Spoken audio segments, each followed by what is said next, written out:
Welcome to the Weekly Bat.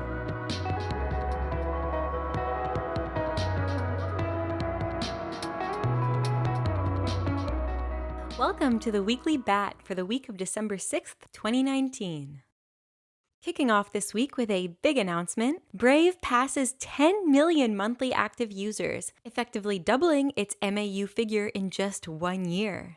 Here's an excerpt from the official blog post. Brave 1.0 was released on November 13th and received very positive press reviews and also saw a surge in user adoption. Brave went from 8.7 million monthly active users in October to 10.4 million monthly active users at the end of November, a 19% increase across all platforms. This represents doubling of Brave's MAU in 1 year. Daily active users tripled in the last 12 months to 3.3 million. The Brave browser combines privacy with a blockchain-based digital advertising platform and offers 3 to 6 times faster browsing than other browsers. And now for a very quick update on the Giving Tuesday Brave for Good initiative we ran earlier this week. Thank you to everyone from the community that participated in Giving Tuesday. Many thanks to Joel Harper from Freedom 3 for his work bringing great environmental causes into the effort, and to our partners at the Giving Block for including Brave as a presenting sponsor for Bitcoin Tuesday. We hope for this to be the first of many Giving Tuesday takeovers to come. Stay tuned for an upcoming blog post with stats, details, and photos from the event. Electronic Frontier Foundation, at EFF on Twitter, is now a verified Brave publisher and set up to receive BAT tips. The Electronic Frontier Foundation is the leading nonprofit organization defending civil liberties in the digital world. Founded in 1990, EFF champions user privacy, free expression, and innovation through impact litigation, policy analysis, grassroots activism, and technology development. We work to ensure that rights and freedoms are enhanced and protected as our use for technology grows. Client updates. This week, the dev channel progressed to version 1.3.57 and the beta channel progressed to version 1.2.19.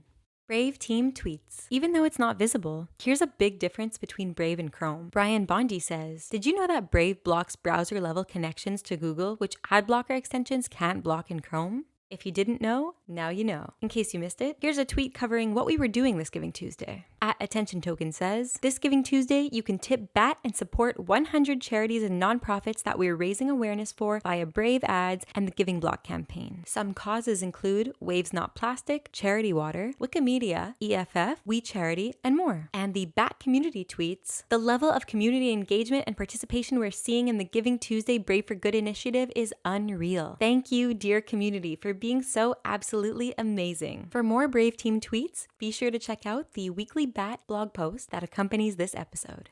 BAT and Brave in the news. This is actually a French language article from the website conseilcrypto.com. Le navigateur web Brave annonce dépasser les 10 millions d'utilisateurs par mois. Après avoir annoncé le lancement de la version 1.0 de son navigateur web et l'arrivée des Brave Awards sur iOS, Brave dépasse aujourd'hui les 10 millions d'utilisateurs par mois. Une utilisation du navigateur web Brave qui passe de 8,7 millions d'utilisateurs actifs par mois en octobre à 10,4 millions en novembre 2019. Dans son message sur Twitter, Brave salue ce milestone atteint par la société qui ne cesse pas de gagner des parts de marché face à Google Chrome et Firefox. This next article is from Cointelegraph. Private blockchain browser Brave doubles monthly active users in 2019. To read the text and to see more interesting articles from this week, visit the Weekly Bat blog post.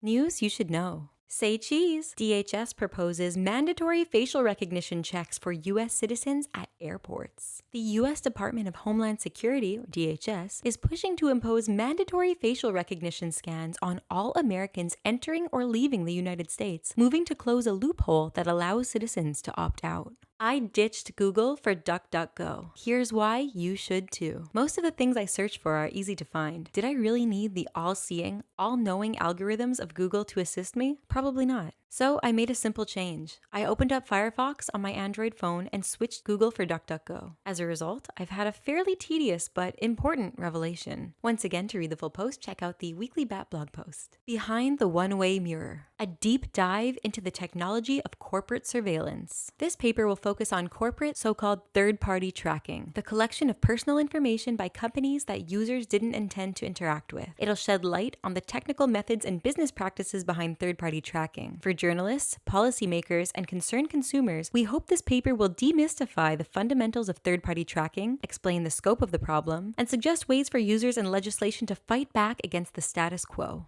Roaring fans. Use Society from Reddit says, making side money as a content creator with Brave and Basic Attention Token has made me more in a month than any ads on YouTube paid me out in several years. Thank you, Bat. You, Ollivanders 1989 says, love the ads I've been getting recently on Brave Mobile. Well, Ollivanders, we're happy that you like them. More to come. Thank you for listening. If you like these podcasts, be sure to follow or subscribe to stay up to date with the Bat community.